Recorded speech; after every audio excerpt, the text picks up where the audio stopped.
And I hope, sir, the summit is going to bring out a lot of new ideas, a lot of new networking, and a lot of new contacts for the state. And it is definitely going to help the state to move forward, sir. So thank you very much for allowing us to have this summit, sir.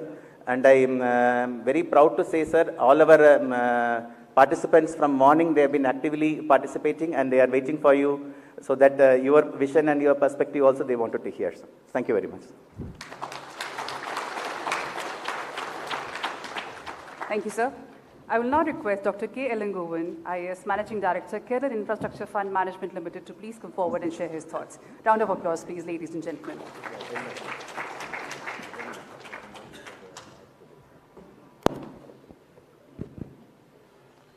Honorable Chief Minister, Honorable Finance Minister, Sir Reynold Rose, distinguished guests on the dais and off the dais, friends, ladies and gentlemen. It's indeed a great privilege to present what we do in a very humble way in Kerala to the most dashing, enterprising Chief Minister of Andhra Pradesh. I think there is huge synergy, there is huge scope for Andhra Pradesh to look at this. And if Kerala can do this, I'm very sure Andhra Pradesh could do it very well, much easily. Sir, what we looked at is what? On one side, government fund is available for government projects. On the other end of the spectrum, banks give debts for bankable projects. In between these two extremes, there's a large area where people want equity. They are small organizations, startups, young people have excellent ideas. They need to be handled. Banks will not give them money. Banks look at the IRR, look at the other things. Government cannot definitely invest in private sector projects. That is where our Honorable Chief Minister said, now Kerala, like Andhra Pradesh, has a huge NRI population, diaspora in the world. A lot of money available with them. When Honorable CM went to these places and asked, please come and invest in Kerala, they said two things. One, they said government should be part of this project. Second, you should give us some assured returns. If you assure these two, we will put a lot of money. But then it is not possible for any government to give a return which is assured, A. B, where government is a part and ask them to invest.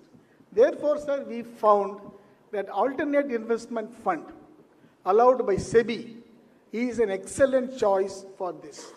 So alternate investment fund are very regulated by SBI. Thereby, there is huge confidence of investors in these funds. Therefore, government said, okay, we will sponsor this fund. Initially, they said 10%. Subsequently, we increased to 30%. Sir, we have got two funds. Kerala Infrastructure Fund for 1,200 crore and Kerala Innovation Fund for 500 crore. It's a small amount if you compare to the money that is going to come into AP once this fund is sort of unveiled.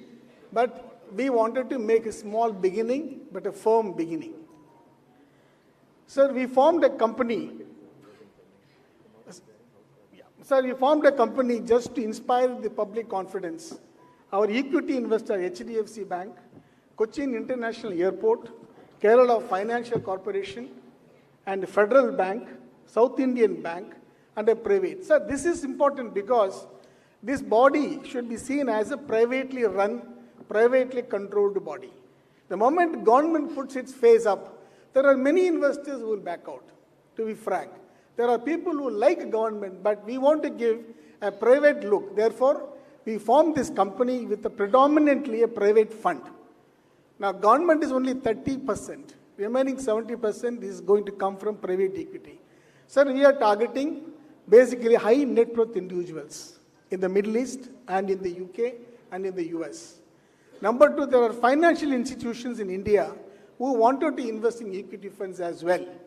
Number three, in fact, huge money is available in pension funds, insurance funds. These are all the funds which we can definitely invest in equity fund. While these are our target audiences to solicit funds, what we have done is we have constituted an investment committee which is completely private.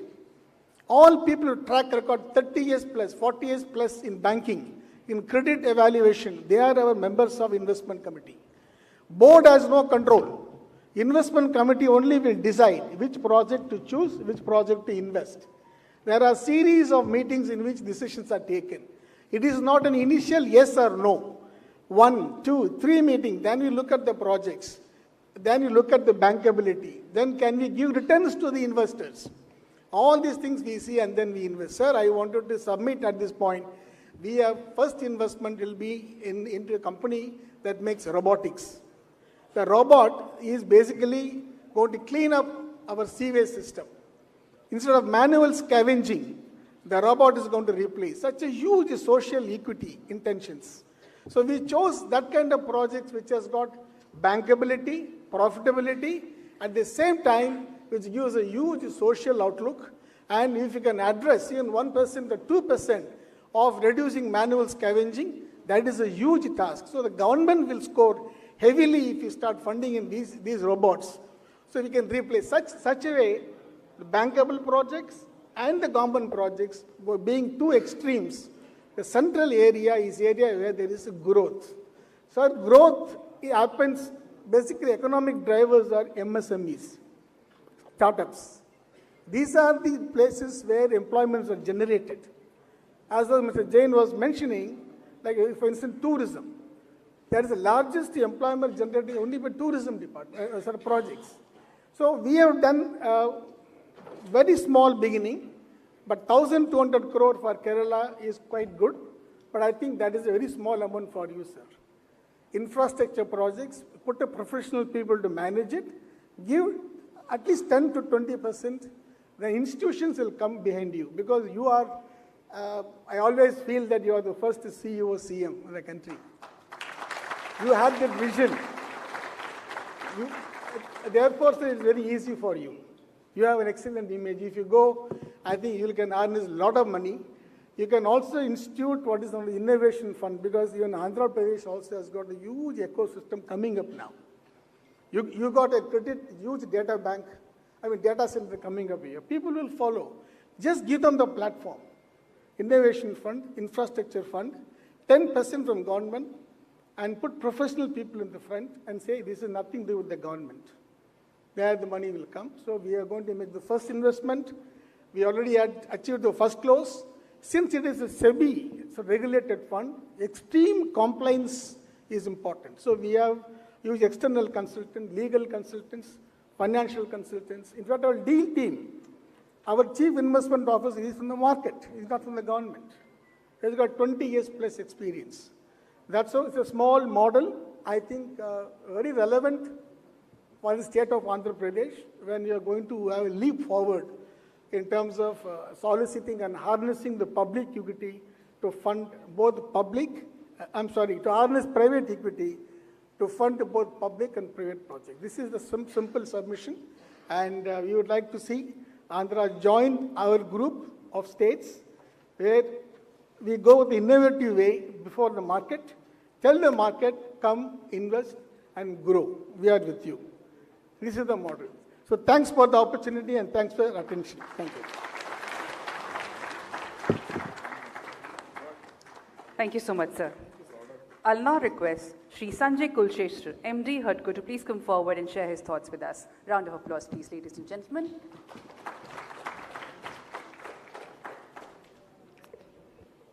Good evening, Honorable Chief Minister of Andhra Pradesh, Honorable Finance Minister, guests on the dais and off the dais.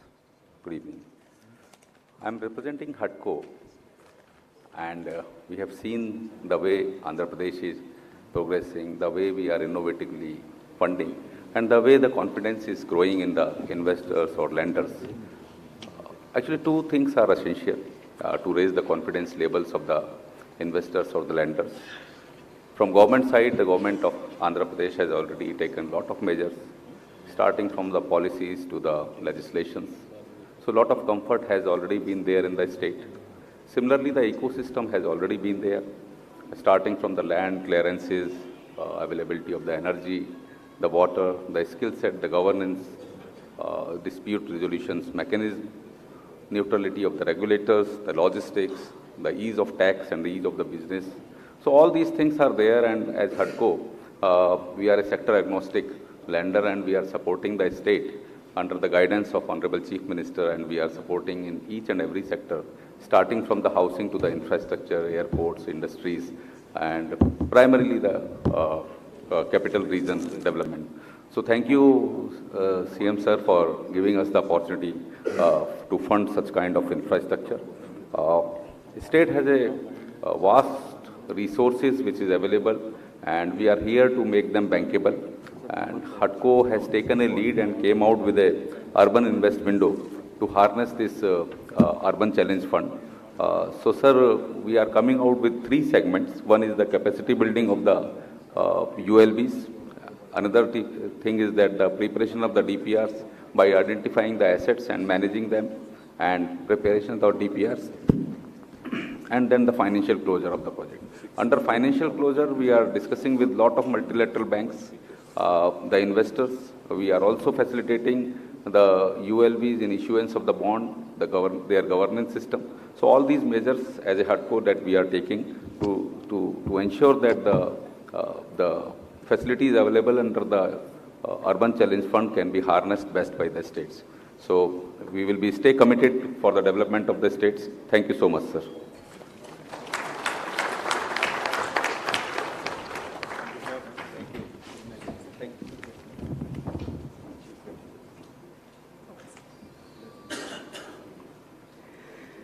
It is with immense pride and deep respect that we invite to address this august gathering a leader whose vision has defined the modern identity of Andhra Pradesh, a statesman known for his foresight, reform-driven governance, and relentless pursuit of excellence.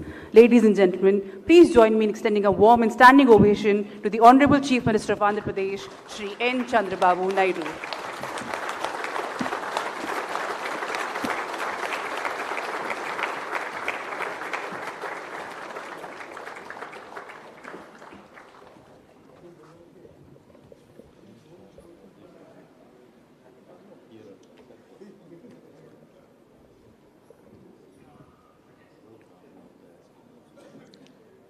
Honorable Minister for Finance, Sri Payaval Kesha Garu, Managing Director, HUDCO, Sanjay Kulchhatra Garu, Kerala Infrastructure Fund Management Limited, MD, Dr. Elangovan Garu, Secretary Finance Government of Andhra Pradesh, Ronald Rose Garu, Finance Secretary Piyush Garu, and also so many bankers, different financial organs I am seeing here, private, public, semi-private, and so many areas I am seeing. This is one area, if you see here, 9 panels for 2 days or 3 days. 2 days, 9 panels, 49 organizations are involved here. This is an amazing experiment. I really appreciate my Finance Secretary and Finance Department. I prepared a vision 2047. You are all aware, always ahead of times, out of box thinking. Nobody visualized when I started information technology. 1991, economic reforms. I became Chief Minister in 1995. Nobody used to talk about reforms. If you talk about reform, you are branded as pro-rich. You may not get votes. So nobody wanted to take that risk. Then I promoted, not only promoted, I used to talk very loudly. At that time, no chief minister, no prime minister, no central ministers used to go to outside, especially Davos. Only for presence, once in a way, finance minister used to go. Regularly, I used to go to Davos. I used to conduct partnership summits with CAI. Out of 30, 7 were hosted by government of Andhra Pradesh so far. That means nearly 25%. That is our credibility. Mid-90s, internet revolution. With internet revolution, I took advantage first mover. You are all aware at that time, BSNL, VSNL story.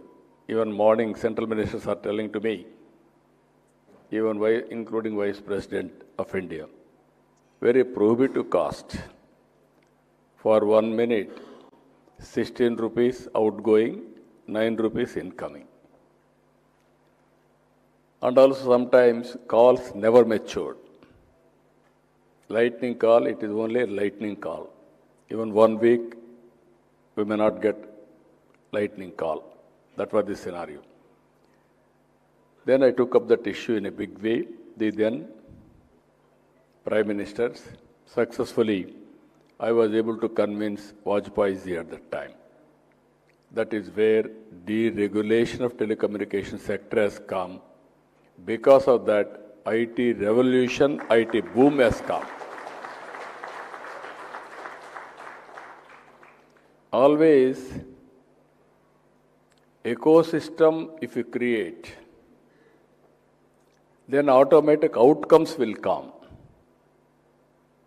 If we promote more engineering colleges, IT, there is no bandwidth.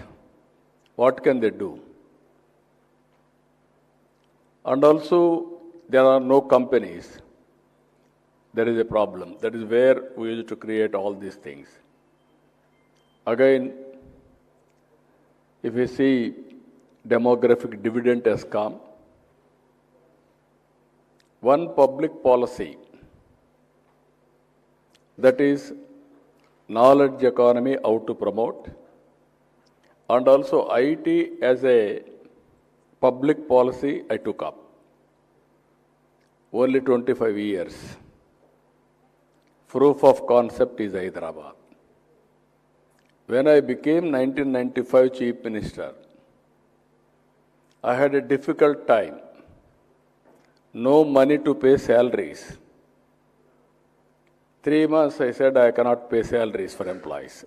This time I am able to pay first every month, first salary, pensions, everything I am paying, at least borrowing or begging.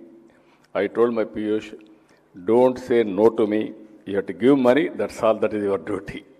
That is how I insisted him, we are working now. Then I took very, very harsh decision also. 2 rupees kg rice, very popular. They reduced to 1 rupee, but I increased it to 3 rupees 50 paisa. Even power sector, I brought reforms. Prohibition, I lifted. In spite of all these things, I used to win the elections. Why I am saying, convincing people and also how to continuous dialogue with stakeholders is important. That I have done at the time. By 2004, we had so many problems in power sector. Today, power sector is prosperous or progressing like this. The foundation laid by me in power sector reforms, that is 99. First regulatory commission was set up in India. Afterwards, only all sectors. Now, green energy, data center, everything we are talking. Somehow, the state was bifurcated. I don't have any regrets for that. Sometimes it will happen, but what I created, they are also Telugu community. They are enjoying that. But I wanted to create here in a big way. 14-19 is a model. 13.5% CAGR I have grown. But at the end of the day, I committed some mistakes, not communicating properly. Because of that, I lost elections. Because of 1924, very, very bad shape. Never I have seen this type of financial crisis. I told people very clearly, I will give you Super 6. My election promise is very clear. Welfare, development, good governance is our model. People did their duty. When we told NDA, including BJP, Telugu Desam, Janasena, all of us, first time in my political career, 94% strike rate, 57% votes. This is historical decision, mandate they have given. They have done their duty. Now it is my duty now. Every day Piyush is saying, sir, no, we don't have the money. Piyush, I don't know your problems.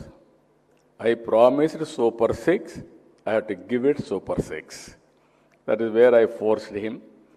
Even Government of India is also cooperating. They have given little bit oxygen.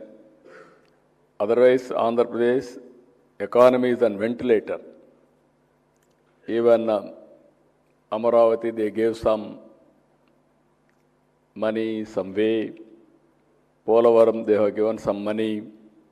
Visakhapatnam steel plant, they revived by giving 12,000 crores as loan or grant or equity. All these things has given some relief for us. Now, India is preparing Vikasit Bharat 2047. We have prepared Swarna Andhra Pradesh Vision 2047. Very, very ambitious plans, big plans. But finance, how to do it, is the question mark. In spite of Government of India is very strongly supporting us, but there are problems. Even Niti Aayog Fiscal Health Index ranked in the state 17th place out of 18 after Punjab. There are some structural challenges because of bifurcation. Service sector has gone to Telangana. Agriculture sector has come to Andhra Pradesh. Urban population is less in Andhra. Because of all these things, we have some problems, even revenue realization also. And also for the last 5 years, economy was totally destroyed. Because of that also, we had a problem. But I am having an advantage. The state is very dynamic state. 1,000 kilometer sea coast. It is a gateway for logistics hubs on the east coast. Fertile lands, dynamic people. That is where I have planned everything now. Vision 2047, 2.4 trillion US economy. And also if you can go through here, nearly 3,400 US dollars as on today per capita income. I wanted to grow $42,000 US dollars. With all these things, sometimes success stories, if you see, 2 years I was very closely monitoring. One is welfare, very easy to give. I have done that. But attracting investment, brand of AP is totally damaged. Now I am rebuilding the brand. Then I marketed. I used to go to Davos every 15 days. We used to conduct SIPB meeting, SIPC meeting, cabinet meetings. Today I can say proudly, by tomorrow we are going to clinch 20 lakh crores investment within 18 months.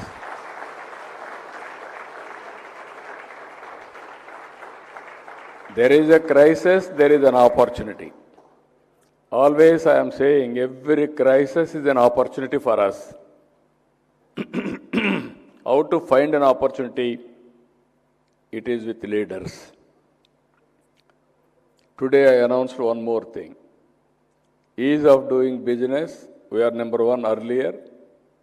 Now we have changed the gear, speed of doing business. Recent, all my projects, if you see, within days we are able to clear. All clearances, we are able to get it done. RCR Mithal, nearly 1,35,000 crores investment. They wanted to get iron ore through pipeline as slurry. I explained to Honorable Prime Minister, even department was reluctant, we convinced them, we got it done. Record time we are able to acquire land. And at the same time, environmental hearing, everything we have cleared. Now we are going to start the project. Phase 1 we are going to complete within 3 years' time. That is the speed we are moving forward. Recently you have seen Google, 1 year. We want to clinch it. It is an imaginary, but we networked with them. They had some concern. We convinced the government of India. They also assured. Now Google is coming, $15 billion after America. This is the biggest investment. After economic reforms, this is the highest foreign direct investment. Now, this day, again I am telling you, we have created so many land bank. We are having nearly 50,000 acres of land. Every state is having a problem. They are unable to give land. Now clearances across the table, I am able to clear. My government officers are all geared up. They are all doing extremely well. They are pushing. Once, if we clinch the project, they are after investors. Every investor is saying, never we have seen this type of bureaucracy. They are after us now. Generally, we are used to go to every office. Today, no need to go every day. One person is telephoning to me. Now I am forced to implement it. That is the speed we are executing now. Today I have given one more assurance. My department has to keep it in mind. In this country, timely we are not releasing incentives. Some of the investors are becoming defunct, NPA. That is not their fault. That is the fault of the government, sometimes external factors, but entrepreneur is becoming scapegoat for all these things. Today I announced, I am going to create very soon escrow account. You need not go to anybody. Money will come to your account. Particular date, what the meant, it will come to you. Even I am going to bring one more enactment, sovereign guarantee. With a sovereign guarantee and also escrow account, All investors are safe. This is the first of its kind in India. First mover advantage we are getting now. Now we are having elaborate plans. Agriculture. I want to go big way investments in horticulture and also aquaculture, commercial crops, spices. All of us has to understand now,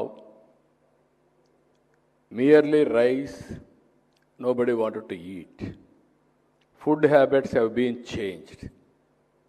Now we have to change our farmers also. What is the demand? How to produce that, how to meet that demand, we have to move forward. Horticulture, lot of future. I want to go next step, organic, with a traceability, certification. I want to bring global players for global exports, everything we are working in the direction. Even earlier, I promoted Araku coffee, you are seeing now. Nobody knows Araku coffee, I started long back. But I consciously am promoting now. Now Araku coffee has become global brand. Everybody is aware what is Araku coffee, organic coffee, produced by tribal community, tribal area. This is where one should promote consistently, then it will become a brand.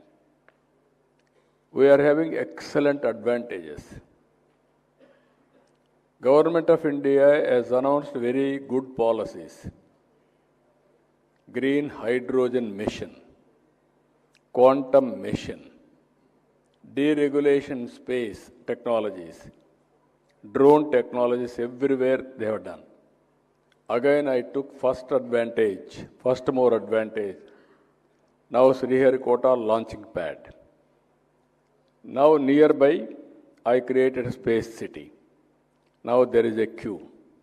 Everybody wanted to come and invest in space. Now everybody is talking drone. We created drone city. Even recently, our Honorable Prime Minister has announced the drone used for Sindoor operation is produced in Kurnool. Next to this. Now all wars will be done through drones. All applications, fertilizer, pesticides, spraying, carrying goods, medicines, all these things are going to operate through drones. Today I announced, within 2 years, we are going to launch drone taxi or drone car. Now roads are important, everybody is getting money, everybody is having cars. But roads are the biggest constraint. You can use airspace also. Just like ATC to regulate flights, we will have DTC, drone traffic controller, to regulate all drones. That also we are thinking now. We are going to operate. Like that electronic city, aerospace city, defense corridors, and also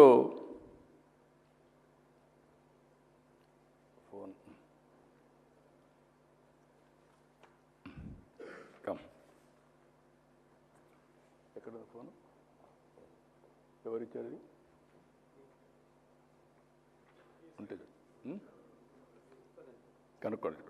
కనుక్కొని చెప్పండి. This is where I wanted to go total high-tech industries. I want to bring global players, and Andhra Pradesh will launch. Originally, I told you, 25 years back, IT, I promoted. Today, all over the world, highest per capita income are Indians. Among Indians, 30%, 33% are Telugu community. That is the contribution I have made for Telugu people all over the world. So this is where you think all new technologies we are going, it is a matter of time. Now second one, if you see here, technology is matured. Earlier I started with I-Tech with IT. Today, data center with AI, further quantum computing, and also quantum algorithms how to write. Our people are very intelligent. We have to guide them properly and handhold them and encourage them. Quantum mission was started in 2023. No takers. Then IBM is willing to bring quantum computer from America. Computer also available, but nobody hosted. When this information came to me, I called them. TCS, IBM, L&T, they are going to bring that computer. By January, we are going to start quantum computing operators in India. That to Amravati. This is where I am saying, comparing, America is having Silicon Valley, India is having Quantum Valley, that too in Amravati. There is better speed than that. So, again, I called some players. They came and met me. We discussed with them. 2 years' time, they are going to produce quantum computers now from Amravati. Can you imagine? Long back, I started deregulation. Recently, Honorable PM has created some ecosystem. With that, they went for 4G. Once 4G is coming, 5G, 6G, 7G is only a scaling. That is where never we have gone for products. Now India is going for products. That is another advantage for India. So now, according to me, what all we are doing, there is one more idea, I will come back, RTIH. Earlier I promoted one family, one entrepreneur, one IT professional. I was successful. Today I am going further, one family, one entrepreneur. One family, one AI, they have to use it or they have to produce use case. Everybody is thinking, is it possible? Everything is possible in this world. We have to motivate people. I am confident I will do it. I am starting RTIH, Ratan Tata Innovation Hub. At hub model, Tata Group will lead. 5-spoke model, Visakhapatnam, Vijayawada, Rajahmundry, Tirupati, Anantapur. 5 industrial groups, GMR, Greenco, Mega, Adani, Jindal, they are leading. I am bringing academic partners, institutions, best institutions in that area as a knowledge partner. And also I am bringing there mentors, and also venture capital and bankers. And also attached to this MSME park, every constituency. As on today, 1 or 2 constituencies we are having MSME parks apart from big parks, SEZs. Another 70 by January I can complete it. We are going now plug and play models. Plug and play models also. That is where we are working. Anybody is having innovative ideas, we will host them, we will guide him. Immediately, we will start operations also. Even MedTech Park, I created long back. That is a model. Even Sri City, long back we started. That is another model. With all these things, I need ideas are abundant. I am having 10 principles. zero poverty, employment, water security, agri-tech, logistics cost how to reduce, and also product perfection, deep technology in all walks of life, Swachh Andhra Pradesh, circular economy, like that I am having so many ideas. But all ideas we need funds. Government cannot spend everything, budget cannot support all these things. Wealth has been created by private sector. That is where we created long back PPP, public-private partnership. Now I never expected my finance department is so creative to call all of you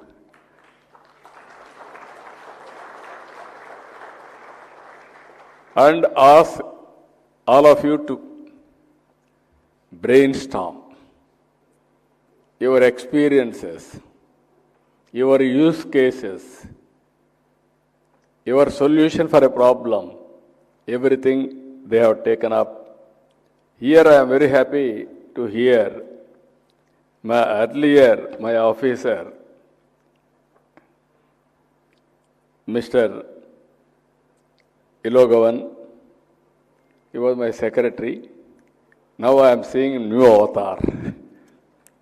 Now, he was a good IAS officer.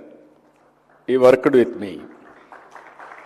Now he has become one of the best financial advisor and architect of alternative finance.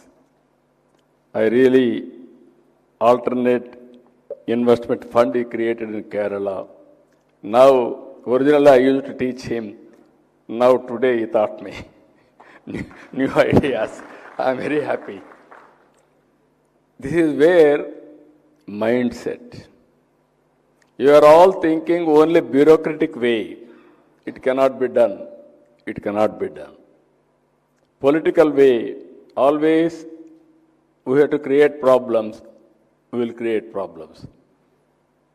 All of us jointly join together. If you brainstorm, you can get so many ideas. Now I got a confidence. My finance department will provide all finances or structures needed for the government to achieve 2047. This is where I am expecting. First step, welfare, I satisfied my people. Today you have seen good Bihar election. 209 seats NDA has won in Bihar. Never. What it indicates, people wants development. People wants empowerment. People wants welfare and good governance. With this, there is a stability. Stability will lead again further leapfrog development. That is going to happen now. Even in government, if you see, I created one data lake. Central government, state government, all data I am integrating. And at the same time, historical data, present data, and real-time data I am collecting 42 parameters. I am using AI. I am communicating to the last mile real-time, right solution. You can imagine the way things are going to happen. I am giving you how it is going to happen in future with the technology breakthroughs. One example, health. We are spending 20,000 crores only on health. Now I gave a mandate to my people. Very easy to give mandate, but very difficult to execute it. I asked them to reduce minimum 5,000 crores budget. Go for digital health records.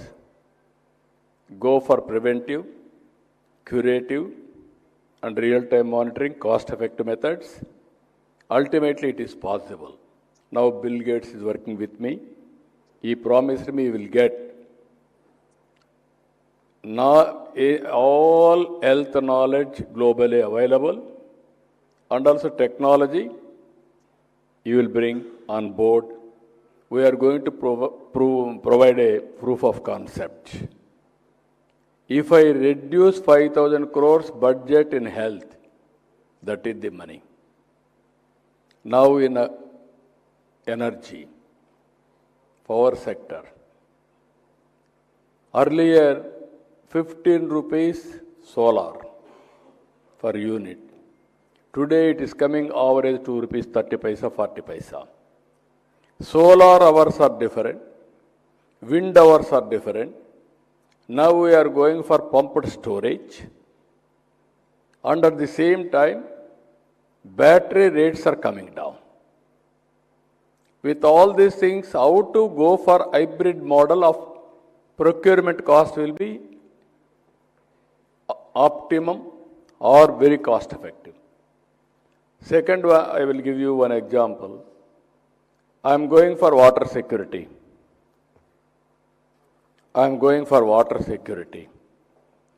If I do this water security in Andhra Pradesh, generally 1,000 feet below the ground. All this water we have to lift. Abundant energy. Now it has come to 6.9% post monsoon. I want to bring it 3 meters. And also pre-monsoon, I wanted to use up to 8 meters. If I reduce 50% of lifting cost, I can save 5,000 crores. This is where inefficiencies are working. This is where technology is going to help us in a big way. So I am very happy by seeing all of you. I got confidence now. 2 days, you are going to give right solution for me. That will be win-win situation for all of us. This will be replicated country as a unit. For development, we should not feel there is no money. Welfare sometimes we have to give. Wealth creation has to be done. Revenue realization has to be improved. Then this ecosystem will continue, or otherwise it will be imbalanced. Now, with all your efforts, tomorrow I am going to go through your blueprint. After discussing with all of you, our people will give me money is available. Even so many people are spending so much of investment. Once we are all thinking there is no money. Today, everybody is having money because of wealth creation. But how to spend that money for productive purpose is very, very important. Wealth cannot be eroded or misused or not properly spent. That is where I am assuring you, every pie what you are investing, you will get proper returns. This is my guarantee. There is no problem at all.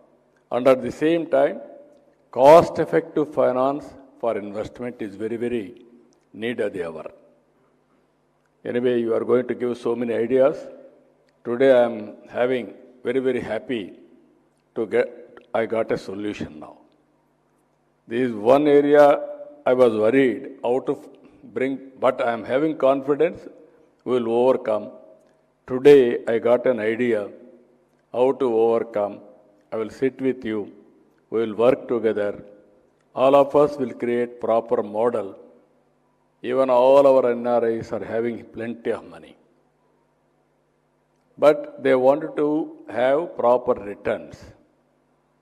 This is where I am working every project, PPP, viability gap funding, how to bridge it, and how to make it utmost efficiently, execution with precision, everything we will do it. I really appreciate my team for doing this extraordinary work, especially Ronald Rose. He has done good job. Keep it up. Well done. Well done, well created. You gathered everybody. Now you reduce the headache of a PhD. You will spend more time on creative activity. And otherwise, he is bothered about it, how to meet all this expenditure. But everything, I am very happy. But tomorrow, before leaving, otherwise I will call you again. Next time I will keep you in this room only. I won't leave you till you get a solution. But I will perform, no question of compromise. I'm assuring you, you know me, my mentality. If I take one job till the end, I won't leave it. I will get it done at any cost. Now, good time, good breakthrough finances. This is where I want to do long back. And also, not only this team, what all you are having experts, you have to come back with creative ideas of projects, how to conceive. What type of projects will yield results. We are going, one time, our people also will show you what is our vision, what is the development is going on, what are all the new things are arising. Now 1 year back, nobody used to talk about green energy. We have gone green energy. I declared green hydrogen valley. Because of green hydrogen valley, green energy, now so many people are coming with investment. Data center is one. Google has announced. Today, Reliance has announced 1 gigawatt data center and also 6 gigawatt green energy. Like that, so many people are coming with data centers. The day will come, there won't be any corporate offices. Take it for granted. Data center is a corporate office. A will be the manager, HR manager. All things will be automatically calculated. Last mile communication also will be done real time. That is where things are going to change drastically. We have to change ourselves. So friends, today and tomorrow, very tight time for me also.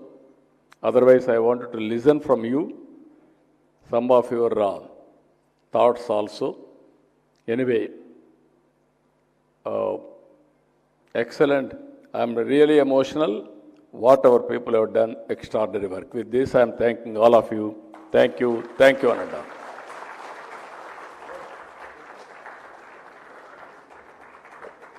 Thank you so much, sir.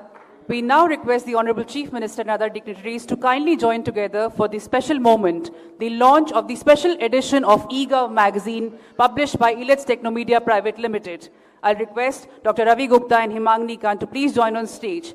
This exclusive edition celebrates thought leadership, public finance, innovation, and success stories from Andhra Pradesh and across India, capturing the spirit of transformation we've witnessed today. Can we have the launch of the magazine, please? Round of applause, please, ladies and gentlemen. Special edition of eGov magazine highlighting the reimagining public finance in the state of Andhra Pradesh.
Capitalism is unstable, capitalism is unequal, and capitalism is fundamentally undemocratic. I want people to make their own choices about how they live their lives, the professions they lead, where they want to work, and what they do. And capitalism offers that potential. Slavery did it with masters and slaves.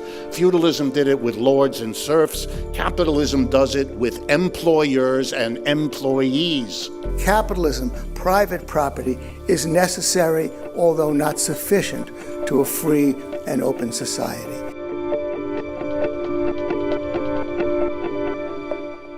Please come up to the stage, debaters, two young men in the prime of their lives, Richard Wolff, who will be defending the proposition socialism is preferable to capitalism as an economic system that promotes freedom, equality, and prosperity. Gene Epstein will be taking the negative on that. Each candidate, the way this will work is that each debater will have 17 and a half minutes. In that last 30 seconds, when it comes, you'll understand why it's there. But each of them will have 17 minutes and 30 seconds to lay out an initial case. They'll do 5 minutes each of rebuttal. I'm going to beat them up a little bit with a moderator's prerogative on some questions. Then we're going to open it up to 30 minutes or more of audience Q&A. 5 minutes each of closing statement, 7.5. And again, those 30 seconds. You know, this is where the world changes in those 30 seconds. And then we will take another vote, and we'll see who is the big winner. Jane, could you please, and if you haven't voted yet, you've got about 5 seconds to go. Please make a vote. Either vote for the proposition, against it, or undecided. You need to vote now in order to vote later. And without further ado, let's have Richard Wolff come up and explain to us why socialism is preferable to capitalism as an economic system that promotes freedom, equality, and prosperity. Richard Wolff, you have the stage.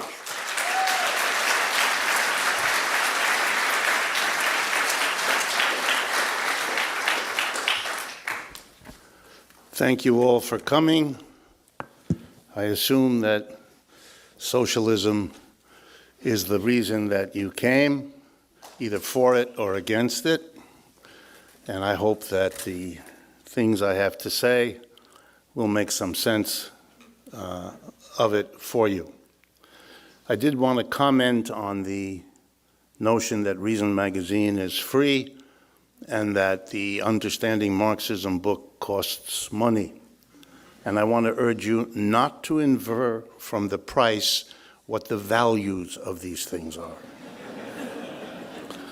That would be a mistake. It would be confusing the price with the value, and for those of you that know something about socialist theory, that's something you want to avoid.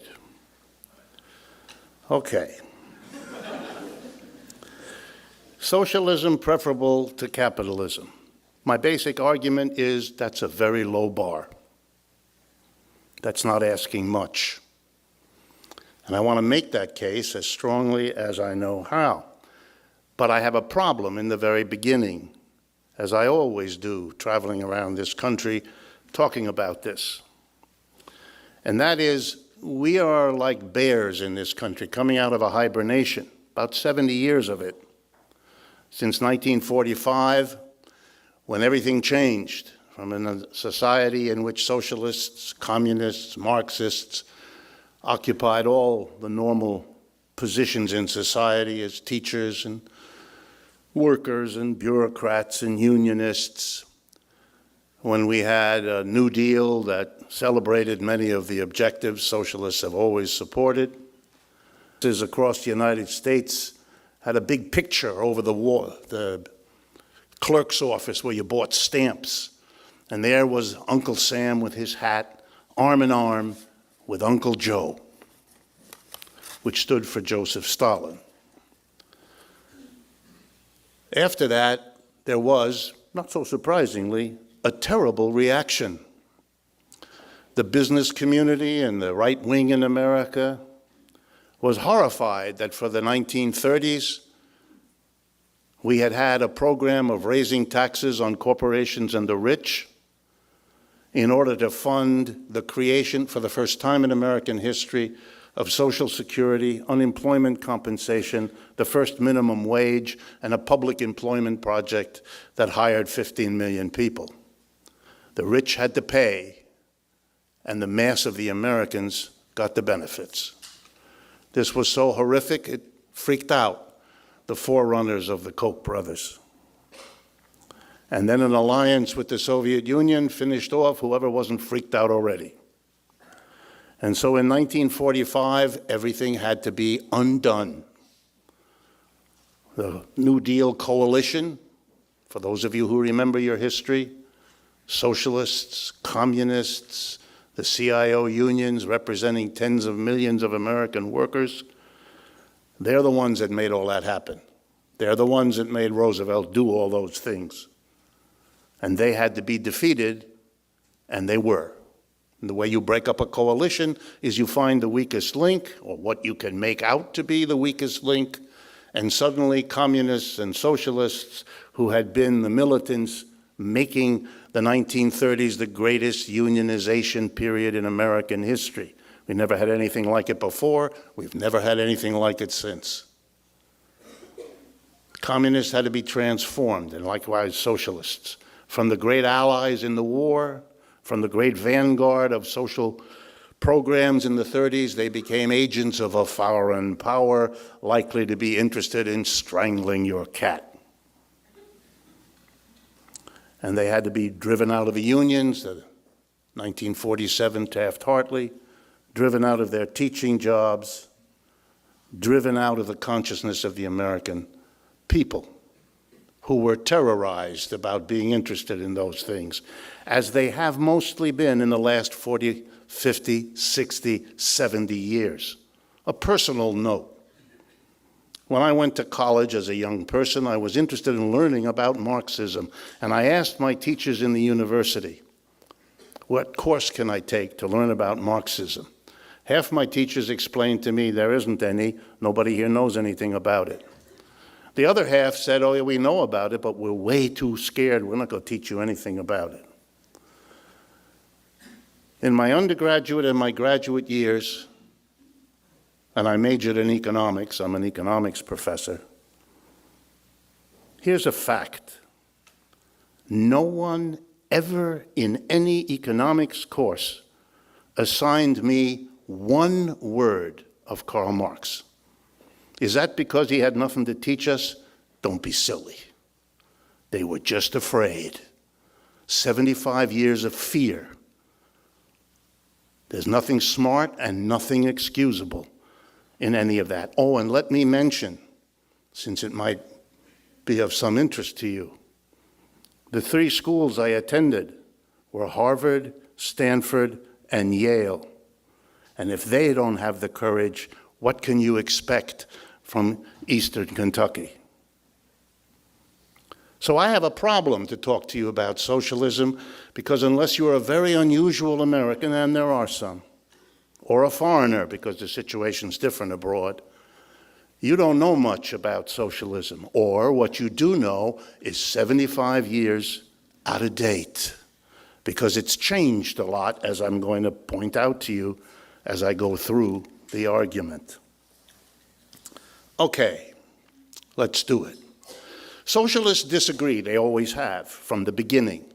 Socialism is a product of capitalism. It always was. There was no socialism before capitalism came into being. Why? Because capitalism in the French and American revolutions made a big fat promise when it asked people to leave the feudalism that existed before and shift over to capitalism. It made the promise, as in the French Revolution, that capitalism would bring with it liberty, equality, fraternity, and let's add democracy and prosperity. Socialism is the movement that recognizes that what capitalism promised, liberty, equality, fraternity, and democracy, wasn't delivered and never was. And the socialism is a movement which, if it has anything in common among its different tendencies, is a notion that we can do better than capitalism. It's a yearning to do better. It's the kind of yearning slaves had to go beyond slavery, or serfs to go beyond feudalism. Employees and the people who empathize with them figure we can go better and do better than capitalism. That's what socialism is. Beyond that, socialists agree about three flaws, failures of capitalism. And again, briefly, to go through them. But there are three. Capitalism is unstable. Capitalism is unequal. And capitalism is fundamentally undemocratic. Let me briefly explain. Unstable. Every 4 to 7 years in every capitalist country, on average, there's an economic downturn, not due to nature and not due to war, just built into the system. It's called the business cycle because it always comes back. Millions of people lose work, businesses go out of business, a crazy crash. You know what it's like. If you pick up the financial press, you'll know we're waiting for the next one to hit this year or next. Mr. Trump's biggest worry about being reelected is that it'll happen too soon. He worries, as we all do. It's an unstable system. That's crazy to live in an unstable system. If you lived with a roommate as unstable as capitalism, you would have moved out long ago. What an amazing thing to accept a system that every 4 to 7 years threatens millions of people with unemployment, lost income, interrupted vacation, interrupted education, lost mortgage, you name it. Then let's do the next one, inequality. Oxfam in England keeps track of these things. And the latest number from them summarizes it all. The 80 or 90 richest people in the United States together, in the world, have more wealth than the bottom half of the population, 3.5 billion people. That's the achievement of capitalism, that kind of distribution. If you took away half the wealth of those 80 to 100 people, guess what? They'd still be the richest people in the world, only you'd now have a vast amount of money to deal with the sickness, the lack of education, the absence of water, the insufficiency of food of the vast majority of people. What an achievement, such inequality. And now finally, the lack of democracy. The part of it you probably know and thought about is the buying of our political process. On display every day, everywhere. You all see it, you all know it. But here's a part of the lack of democracy you might not have thought about. Long ago, we got rid of kings, queens. We decided we didn't need somebody sitting at the top of society telling us all what to do, so that we would all be, let's call it subjects. That's what they called us. So we got rid of the kings and queens, and we said, no, we can run this in a different way, this political system. We can all get together, we can periodically vote and take steps and collectively make the decisions that used to be in the hands of the kings and the queens. How interesting. We democratized, at least a little, the politics. And what we didn't do was to democratize the economics. So what do we have inside each enterprise? A little king, an owner, a manager, a board of directors, a king and his court, who run everything, who make all the key decisions, what to produce, how to produce, where to produce, and what to do with the profits everybody in the enterprise helps to produce. If it's too difficult for you to hear me out, then it's a sign that I'm getting to you. Thanks. We're good. Please, keep going. Please hear out Professor Wolf. Please respect Professor Wolf. We don't have democracy in our workplaces. We never did. The commitment to democracy is verbal in this society, limited to that voting activity where we live, but not where we work. And as adults, that's where we spend most of our time. going to work, being at work, and recuperating from work. In the workplace, no democracy at all. We do what we're told. What we produce belongs to somebody else, and we have no say over what they do with it, how this is organized, what the technology is. And socialists, therefore, have said, my God, we can do better than capitalism, and that's what they want. And that's what they agree on. But here's where the disagreements. How do you go about it? What do you do? And we have a benefit, socialists do today. We have some experiments that were made in the 20th century. Russia, China, Cuba, and so on. And we learned from those experiments what works and what doesn't, what should be pursued and what should be set aside.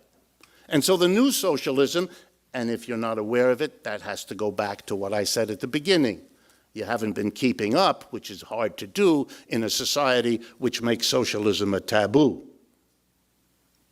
What has happened to socialism is a refocusing of itself. It's not interested so much in the state doing things that achieved rapid rates of economic growth, true enough, but it also left too much power in the hands of too few people, and that has to be addressed and dealt with, which socialists have been doing.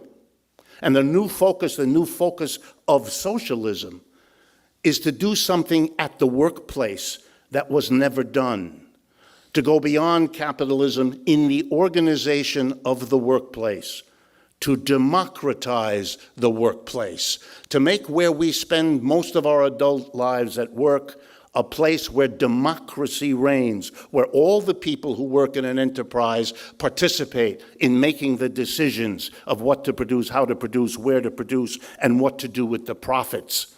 Because if they all together made those decisions, we wouldn't give some people $150 billion and other people have to borrow money to get their kid through college. We wouldn't have the inequality. We certainly wouldn't allow the irrationality of every 4 to 7 year instability. Everybody together would choose a technology that isn't dangerous to the health of all of us at the workplace. We could go beyond capitalism, but we have to have the courage to do what was not yet done, not in Roosevelt's New Deal and not in Russia or China either. The transformation at the base of society into a democratized workplace. That's the new direction of socialism. That's where socialism will be in the 21st century that we are now entering. It's a new and a different socialism. It has learned from its own earlier experiences and experiments. 2 little footnotes. Capitalism did not emerge out of feudalism, all finished in one swell foop, did it? If you know the history, you'll know that capitalism started in this town, in that village, in that area. Often it didn't last more than a few weeks or a few months, sometimes a few years, and then it was crushed by feudalism. And they had to figure out how to survive, and they had to get together. It took centuries.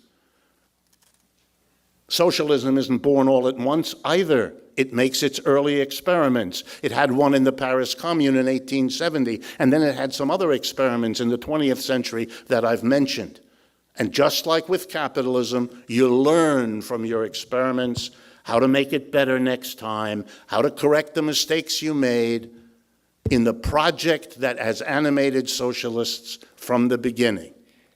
We can do better than capitalism, and there is no reason that the human progress that took us beyond ancient villages and tribes and slavery and feudalism should imagine itself to have stopped at this point. Every other system was born, evolved, and died. Capitalism, we know, was born and evolved. I'll leave it to your inference as to what it is doing now. Thank you.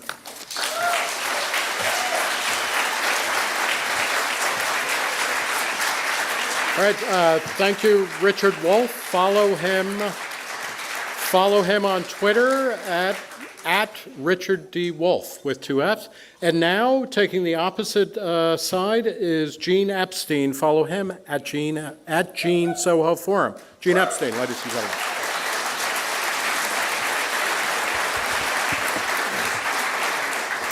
By the way, there are seats up front for people who are in the back. And I want to apologize to Professor Wolf for that outburst. That was very rude. We don't run the Soho Forum that way.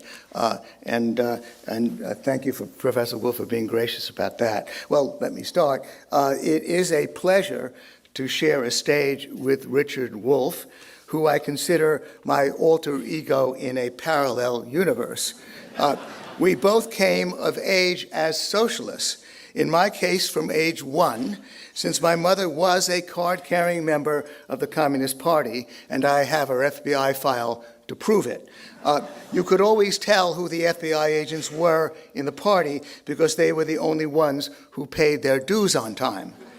Richard paid his dues by getting an economics PhD at Yale, followed by a career advocating socialism. I paid my dues by evolving into